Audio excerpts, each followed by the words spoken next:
تو حضور اسلام کو امن کا ضامن کس طرح سے قرار دے رہے ہیں؟ آپ اس بات پر غور کیجئے. ابھی نبوت کا اعلان نہیں ہوا، ابھی رسالت پردہ خفا کی، اور ٹھیک اسی عالم میں اہل عرب میں ایک جنگ شروع ہو جاتی ہے حجر اسود کو اس کے اصل مقام پر نصب کرنے کی. وہاں ہر قبیلہ یہ چاہ رہا تھا کہ یہ اعزاز ہم کو حاصل ہو. ابھی نبوت کا اعلان نہیں ہوا، حضور علیہ السلام اسی ماحول میں موجود ہیں. اب پیغمبر کا کیریکٹر دیکھو، کیسا کیریکٹر؟ جھوٹوں کا سماج ہے، انوکھا سچا ہے. شرابیوں کا ماحول ہے، انوکھا پاک باز ہے. برائیوں کا ماحول ہے، اکیلا بھلائیوں کا خوگر ہے. جہالت کا ماحول ہے، اکیلا علم کا پیکر ہے. گھمنڈیوں کا ماحول ہے، اکیلا عجز و انکسار کا منبع ہے. بے حیائیوں کا ماحول ہے، اکیلا حیا کا پاسبان ہے. نفرتوں کا ماحول ہے، اکیلا محبتوں کا امین ہے. سلام اے آتش زنجیر باطل توڑنے والے، سلام اے خاک کے ٹوٹے ہوئے دل جوڑنے والے. ٹھیک اسی عالم میں ان کے تجربے کار لوگوں نے یہ طے کیا کہ تلواریں نہ نکالو، کسی منصف کو لے لو، اس سے انصاف کرو. تو کسی نے کہا کل صبح خانہ کعبہ میں جو پہلے نظر آ جائے اسی کو منصف مان لو، اسی کو حاکم مان لو، اسی کا فیصلہ سبھی لوگ مانیں گے. اس پر ایفائے عہد ہو. اب صبح سویرے کون آیا؟ صبح سویرے وہ آیا جو کعبے کا پاسبان تھا. صبح سویرے وہ آیا جو نازش کعبہ تھا. صبح سویرے وہ آیا جو فخر آدم و آدمیت. صبح سویرے وہ آیا جو نوح کی شجاعت تھا. صبح سویرے وہ آیا جو داؤد کی خلافت تھا. صبح سویرے وہ آیا جو سلیمان کی شوکت تھا. صبح سویرے وہ آیا جو اسماعیل کا ذبح و ایثار تھا. صبح سویرے وہ آیا جو اسحاق کی رضا کا ترجمان تھا. صبح سویرے وہ آیا جس پر پوری آدمیت ناز کرتی ہے. صبح سویرے وہ آیا جو جہالتوں کو مٹا کر روشنی دے کر دنیا کو علم و آگہی کا سورج بنا گیا. اور صبح سویرے وہ آیا جس نے بکھرے ہوئے ذروں کو اجتماعیت کا موقع عطا کر دیا. صبح سویرے وہ آیا کہ خود نہ تھے جو راہ پر اوروں کے ہادی بن گئے. کیا نظر تھی جس نے مردوں کو مسیحا کر دیا. سلام اے آمنہ کے لال، اے محبوب سبحانی. سلام اے فخر موجودات، فخر نوع انسانی. تیرے آنے سے رونق آ گئی گلزار.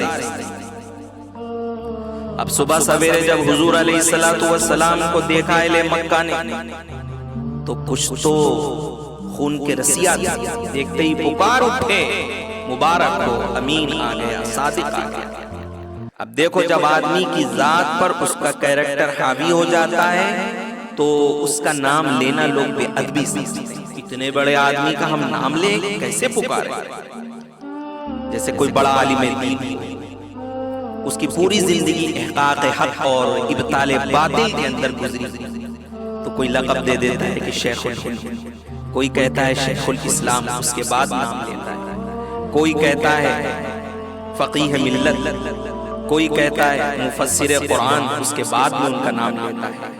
تو کردار جو نام دیتا ہے اس پر لوگ فخر کرتے ہیں. میرے آقا کا کردار ایسا تھا، امانت دار، سچائیوں کے بے تاج بادشاہ تھے میرے مصطفیٰ. تو اہل عرب محمد کہہ کے پکارنا بے ادبی سمجھتے ہیں. ہم سیدھے سیدھے نام کیوں دیں؟ اور سچی بات تو یہ ہے میرے بھائی کہ ان کا نام لینے سے پہلے تو امام المرسلین کہو، ان کا نام لینے سے پہلے تو سید المرسلین کہو، ان کا نام لینے سے پہلے تو خاتم النبیین کہو، ان کا نام لینے سے پہلے تو طٰہٰ و یاسین کہو، ان کا نام لینے سے پہلے تو رحمت للعالمین کہو، ان کا نام لینے سے پہلے تو سید الانبیاء کہو، سید الاولیاء کہو، سید الاتقیاء کہو، سید الاصفیاء کہو. ان کا نام لینے سے پہلے تو انسانیت کا تاجدار کہو، آدمیت کا غمخوار کہو، اور گلشن ہستی کی اولین فصل بہار کہو. تب کہو محمد صلی اللہ علیہ وسلم. پکار اٹھے اہل عرب، اہل مکہ، امین آ گیا، صادق آ گیا. اب امانت میں خیانت نہیں، اب جھوٹ سے سچائی کا سودا نہیں. آقا آنے کے بعد حکم مان. دیکھو یہ امن کو جنگ کے ماحول میں قائم کرنے کا مثالی کردار پیش کیا میرے مصطفیٰ. جنگ تھی، معلوم نہیں کتنوں کی گردنیں کٹ گئی، اس لیے کہ کوئی قبیلہ اس بات پر راضی ہی نہیں ہو رہا تھا کہ دوسرا قبیلہ حجر اسود کو اس کی جگہ نصب کرے. میرے حضور کی فراست سے لاکھوں درود اور کروڑوں سلام.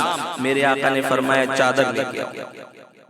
چادر بچھائی گئی، اپنے دستے مبارک سے اس پتھر کو بیچ میں رکھا مصطفیٰ نے، اور اس کے بعد ہر قبیلے کے ایک ایک نمائندے بلائے گئے تاکہ ہر قبیلے کا سردار اس کا کونا پکڑ کر اس کو نصب کرنے میں برابر کا شریک ہو جائے. سب نے پکڑا، مقام تک پہنچا. حجر اسود کو میرے آقا نے اپنے ہاتھ سے اٹھایا اور حرم شریف کی دیوار میں اسے نصب کر دیا.